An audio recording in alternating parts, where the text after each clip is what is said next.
Para você que ainda tem alguma dúvida sobre o que é um carvão de fibra de coco, como ele queima, como utilizar, vai mais uma aulinha aí desenhada para vocês depois da vinheta, bora!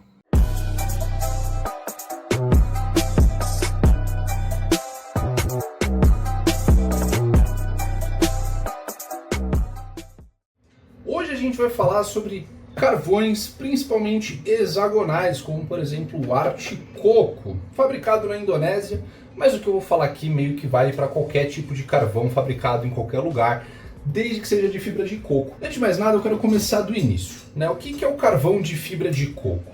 Ele é feito com a casca do coco. Eles vão pegar essa casca e eles vão carbonizar essa casca. Como assim? Eles vão pegar essa casca do coco, né, que seria a fibra do coco, vão colocar num forno com uma temperatura um pouco alta, mas ele vai queimar bem devagarzinho e com pouco oxigênio, conhecido também como pirólise. Você não precisa saber disso, tá? É só pra parecer impressionante pra alguém na roda de narguilha aí. Depois de fazer a carbonização, eles vão moer essa fibra do coco que foi carbonizada e ela vai virar um pozinho preto.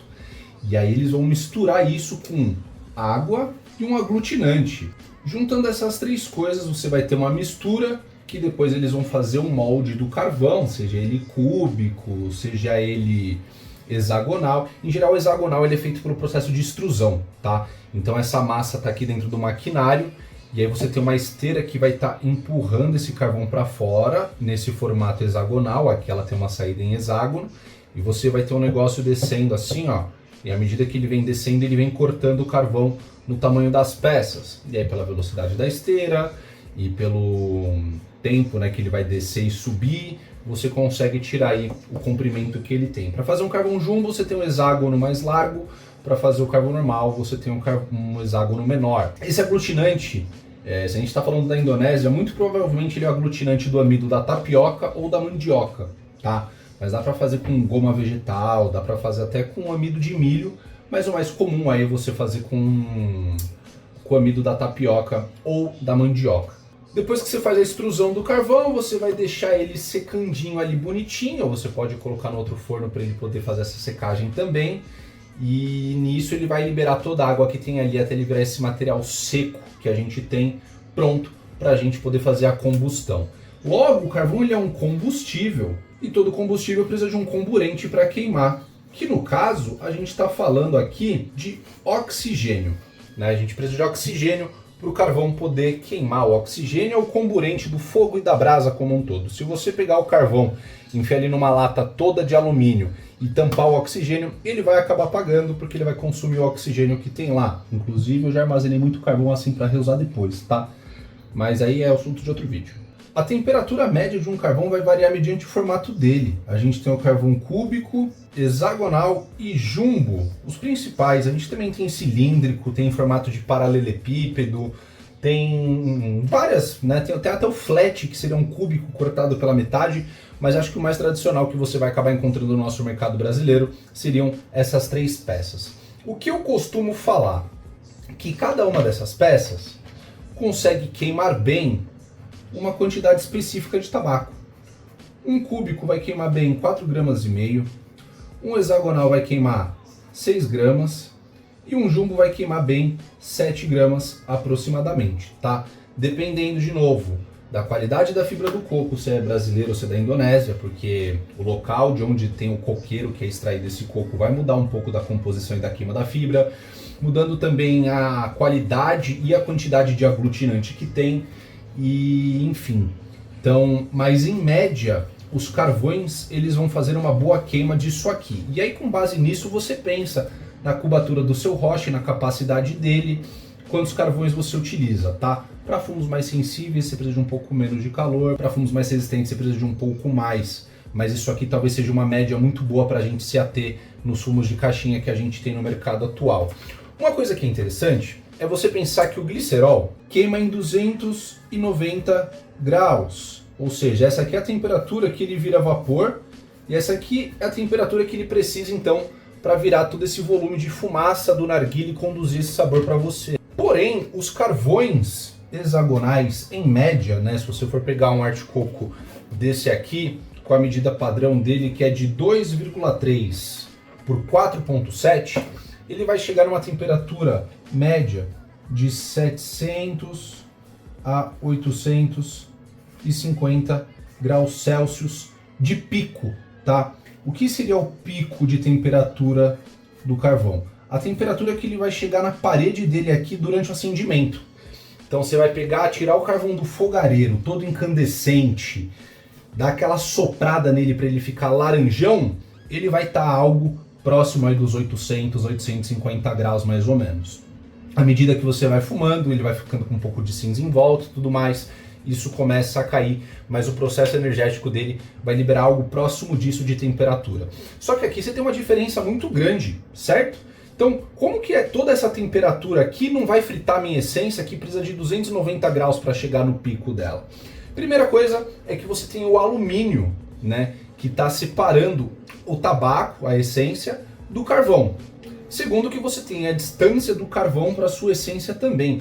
E terceiro, que apesar dessa temperatura de pico, o carvão vai liberar calor de 3 formas variadas para a gente, né? Vamos começar entendendo a condução. Então você tem aqui o alumínio, a superfície do roche, ou a mesa, ou qualquer coisa plana, e aqui azul você tem o carvão. E o que seria a condução? Tudo que se toca, que tem temperaturas diferentes, vai trocar calor através dessa condução, desse contato. Então o contato do carvão aqui vai jogar calor para baixo e esse calor vai conduzir para cá. Vai jogar calor para baixo, porque ele está em contato, e esse calor também vai conduzir para cá. Então, se eu tô com a minha mão muito quente e você tá com a sua mão muito fria e a gente apertar as duas mãos, o gelado da sua mão vai conduzir para a minha mão e a minha mão quente vai conduzir temperatura para a sua. E aí é a troca de calor, né, entre dois corpos. Vai ter essa troca. Então a condução é isso. O mais quente em contato com uma superfície fria vai jogando e conduzindo o calor por ela, através de um átomo para o outro. Então você começa a agitar um átomo do alumínio, ele começa a aquecer e agitar esse outro que está do lado, que vai aquecer e agitar esse outro que está do lado, e assim sucessivamente, até você conduzir e chegar num equilíbrio térmico. A segunda forma é a convecção. A convecção é uma propriedade que faz o ar quente subir. É ela que faz um balão de ar quente voar. Você tem ali a tocha do balão e à medida que ela queima, ela joga ar quente para cima. Esse ar quente se expande, né? Porque você joga a temperatura em algo, você ativa uma maior velocidade cinética nas moléculas e nos átomos. E elas vão se agitando e elas vão ocupando mais espaço. Então, por isso que o balão ele infla com ar quente, certo? E você está fazendo o ar quente subir através da convecção. Quando a gente puxa e faz a sucção, né, no narguilé, que vai ter aquele borbulhar na água, aí você inverte a pressão positiva e joga essa convecção para baixo. Né? Você está invertendo o sentido da onde ela queima, e esse ar quente, ao invés de subir para a atmosfera, ele vai descer para dentro do seu roche. E a terceira é a irradiação, que talvez uma forma de você conseguir entender isso muito fácil é você pensar justamente no som de um rádio, né? Quanto mais próximo você está do som desse rádio, mais alto é o volume dele, porque isso vai se propagando ao redor do carvão. Então aqui perto dele, ele vai ter uma temperatura mais elevada. À medida que você vai afastando, você começa a ter uma temperatura um pouco menor. Experimenta pegar num carvão aceso que está em cima do seu roche e colocar a mãozinha aqui assim, ó, certo? Quando você coloca a mão na lateral dele, você vai sentir que ela vai esquentando à medida que você aproxima, porque o calor ele está irradiando para todos os lados. Então, o ar quente sobe pela convecção, mas a irradiação é ele jogar calor para todos os lados, mesmo que ele não encoste em nada, ele está irradiando calor para todos os cantos. E entendendo essas três formas que você tem a troca de calor através da condução, da convecção e da irradiação, aí vem uma coisa interessante que é como que eu posso fazer o controle de calor da minha seção, onde eu vou posicionar os carvões. Para isso eu vou dar 3 exemplos aqui que eu acho que são bem interessantes para a gente poder ter como base. E para todos os efeitos eu estou me baseando num roche funnel, tá? Igual esse aqui que ele tem um pino central. Eu poderia desenhar o pino central aqui, mas entenda que aqui no meio de cada um deles tem o pino, tá? Então você tem o roche aqui. E você pode posicionar o carvão de formas diferentes. Você pode colocar ele aqui em cima da essência, certo? Um pouco mais próximo ao pino. Você pode colocar ele aqui na borda, apoiadinho, equilibrado aqui, ó, em cima do material cerâmico do roche. Ou você pode utilizar uma telinha e deixar ele até mesmo aqui para fora da cuba, quase assim, ó. Porque se você fosse apoiar o carvão aqui, ele naturalmente cairia, né? Então você pode colocar ele mais na extremidade e mais afastado. E o que muda cada uma dessas coisas? Se você tem isso aqui de essência no roche e você posiciona o carvão aqui em cima dela, mais próximo do pino central, vamos olhar para as 3 formas que a gente vê o calor sendo conduzido, né? O primeiro, ele vai passar a condução para o alumínio, ele vai irradiar direto em cima da essência. Então aqui, ó, você tem uma altura pequenininha para ele poder irradiar. E também quando você faz a convecção na pressão positiva, né, jogando o ar quente para dentro do roche, ele já vai vir direto aqui em cima da essência com um caminho menor para percorrer até o pino central. Então você está jogando muito calor já nessa primeira parte superficial aqui de cima. Você vai dar um choque térmico, entre aspas, nessa primeira camada de cima de essência, mantendo um acúmulo de melaço um pouco maior aqui embaixo e demorando mais para fazer a queima dessa parte aqui de baixo. Você pode, na segunda opção que eu dei, colocar o carvão bem aqui no cantinho, ó. Por quê? Porque no momento em que ele está aqui, ele vai conduzir calor para o alumínio, para cá.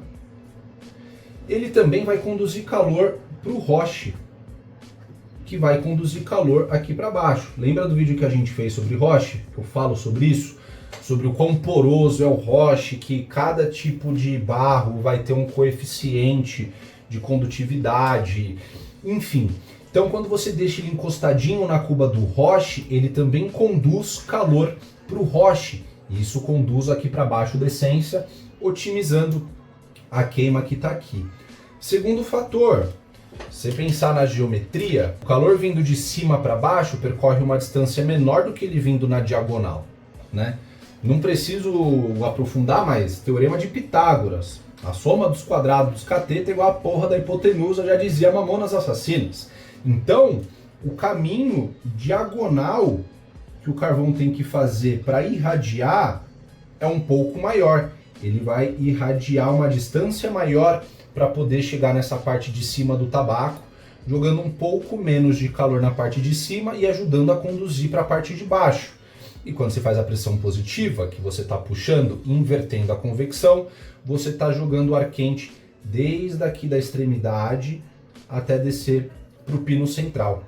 Ou seja, a melhor coisa que você pode fazer para ter um bom controle de calor é justamente posicionar o carvão mais para a lateral da cuba possível. E se você, por um acaso, tiver uma telinha tipo esse Safe Screen aqui, para colocar em cima do seu roche, aí você tem a facilidade de controlar calor de um jeito muito legal.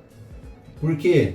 Ficou tortaço, né? Aqui você consegue posicionar o carvão quase que fora da cuba do roche.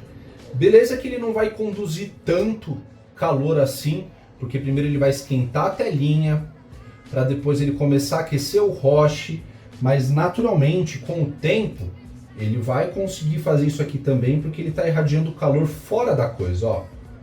Olha o tanto de calor que ele tem que irradiar até começar a chegar na sua essência.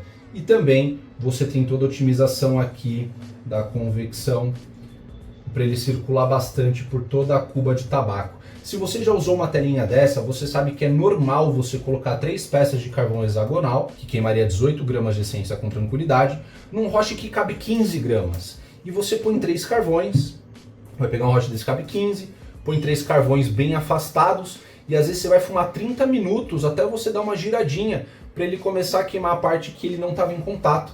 E ele vai aguentar com tranquilidade esse controle de calor, justamente por essa distância aqui que você aumenta. Então, entendendo mais ou menos tamanho de cada carvão, temperatura que ele tem, se ele estiver muito próximo, essa temperatura aqui vai dar uma diferença muito grande. Quando ele está um pouco mais afastado, essa aqui não é a temperatura que chega na sua essência. De novo, a essência aguenta 290 graus. A parede do carvão pode chegar em 800 a 850 quando ele sai do fogareiro. Então, quando você aumenta a distância dele, a quantidade de calor que vai chegar na sua essência acaba sendo menor, mais próxima do ponto de ebulição do glicerol, e aí ele vai conseguir ter um controle de calor muito mais fácil e mais tranquilo. Num resumão da coisa é isso, família. Eu acho que talvez a título de curiosidade a gente pode adicionar aqui que um carvão cúbico, certo? Fazer um cubinho feio aqui assim, ó. O carvão cúbico, ele vai ter uma temperatura média de 500 a 600 graus, e apesar de não ser assim que a gente faz a conta, né? Se você pega 700 vezes 3 e faz 500 vezes 4, que é o limite mínimo, você vai chegar próximo de 2000 em ambos, né? 2000 e 2100, que é mais ou menos a proporção que a gente tem, né? De usar 4 cúbicos ou 3 hexagonais. Mas de novo, não é assim que faz a conta, tá? Mas só pra você ver de um jeito meio estranho e burro, talvez, de que realmente 4 cúbicos ou 3 hexagonais você vai chegar ali numa concentração de temperatura muito próxima. Então, às vezes, para fumos mais sensíveis, você conseguir trabalhar e distribuir a calorimetria em mais peças de carvão, em mais pontos espalhados pelo roche, pode ser uma alternativa melhor aí para você fazer seu controle de calor. Eu não sei se ficou confuso, eu não sei se ficou claro, eu não sei se isso te ajudou, mas se você gostou desse vídeo, você pode contribuir com o nosso trabalho deixando um joinha. Se você não gostou, deixa um dislike, comenta aí embaixo. Eu ainda quero fazer um desse de alumínio também, esse aqui é um segundo vídeo que eu faço nessa pegada. E se tiver sugestão aí de mais temas pra gente poder fazer desenhadinho assim, pode deixar aí nos comentários que eu vou ler e vou tentar atender o pedido de vocês. Fechou? É isso, eu me despeço por aqui. Um beijo pra todos vocês, tamo junto, Xablau, é nóis, rapaziada, bora?